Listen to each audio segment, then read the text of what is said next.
Hey guys, so I finally got around to watching this underrated classic Christmas movie, Christmas in Connecticut, directed by Peter Godfrey, and it was released in 1945. And actually, I discovered it through TikTok, and I wanted to share my thoughts with you guys. So usually for Christmas or leading up to Christmas, I tend to like to watch like Netflix movies, but this year for some reason I got really into watching classic movies. And yeah, I watched like a string of them, and this probably by far was my favorite. I'll also probably film some reviews of the other ones, but yeah, let's get into it. So I'm going to start off by first talking about the plot, and then I'll share my thoughts.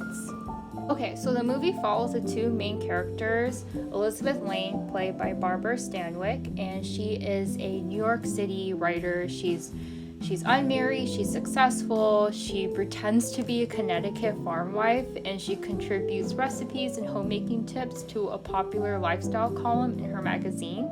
And then we have, on the other hand, Jefferson Jones, played by Dennis Morgan, and he is a returning war hero. And while he's recovering in the hospital, he becomes familiar with Elizabeth's column, and his nurse arranges with Elizabeth's publisher for Elizabeth to host Jefferson at her Connecticut farmhouse for Christmas. So obviously this creates a host of problems because Elizabeth isn't married, she doesn't have kids, she doesn't live on the Connecticut farmhouse, she doesn't even know how to cook, the whole thing was a sham.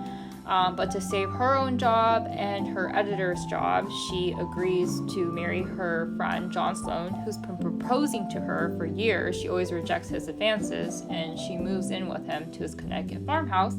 And she also enlists the help of her chef friend and honorary uncle Felix, who's been contributing the recipes that she's been using for the column.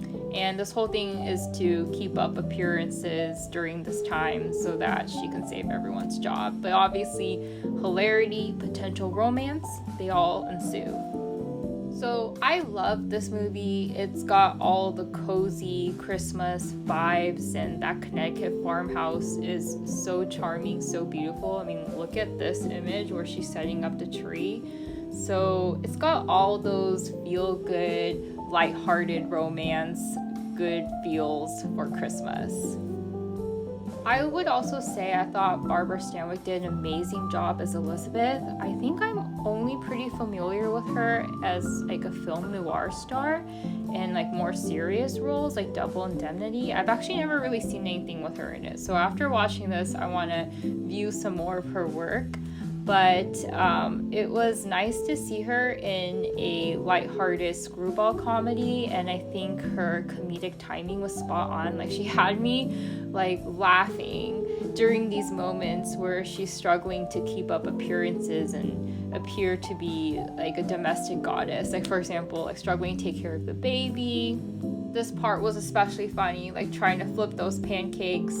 But yeah, she did an amazing job, and there were so many hilarious moments. I did feel like, however, and I am going into somewhat spoilers, so definitely check out if you haven't seen the movie, you don't want to know what happens. But I did feel like the movie romanticized post-war life, just because it kind of painted it in like a rosy light. But from digging into movie trivia, I did learn that they made this movie with that intention to boost morale and encourage post-war integration into society. And I do think that the movie is quite ahead of its time because it's really challenging those gender norms at the time of women being fulfilled by being domestic and being a perfect homemaker, because here we have Elizabeth.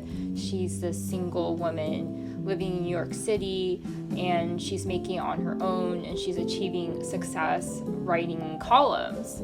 So I think it's really challenging those norms. And then I think it's so ironic that society fell in love with this perfect homemaker idealistic portrayal in her columns, but it turns out to be all like fantasy and unreal. So I think maybe the movie is trying to question whether or not that society idealism is achievable and realistic. So I think, to me, I feel like the movie has definitely forward-thinking feminist undertones for its time. And I feel like the happy ending of the movie also truly reinforces the fact that women can still be successful even though they don't meet society's ideal. I think it's definitely reinforced by the fact that Jefferson Jones still falls in love with Elizabeth, even though she isn't who she says she is, and she is not that perfect, idealistic domestic homemaker. Also, fun fact, the beautiful coat that Elizabeth wears throughout the movie, I read in trivia that it is actually the same coat in Mildred Pierce, starring Joan Crawford. It was like a cost-cutting effort by Warner Brothers at the time, but I thought that was a fun, neat trivia fact. But anyway, so yeah, I really love this movie. I think it's such a gem. I'm so happy I discovered it through TikTok, and definitely going to be in my rotation of holiday movies from now on.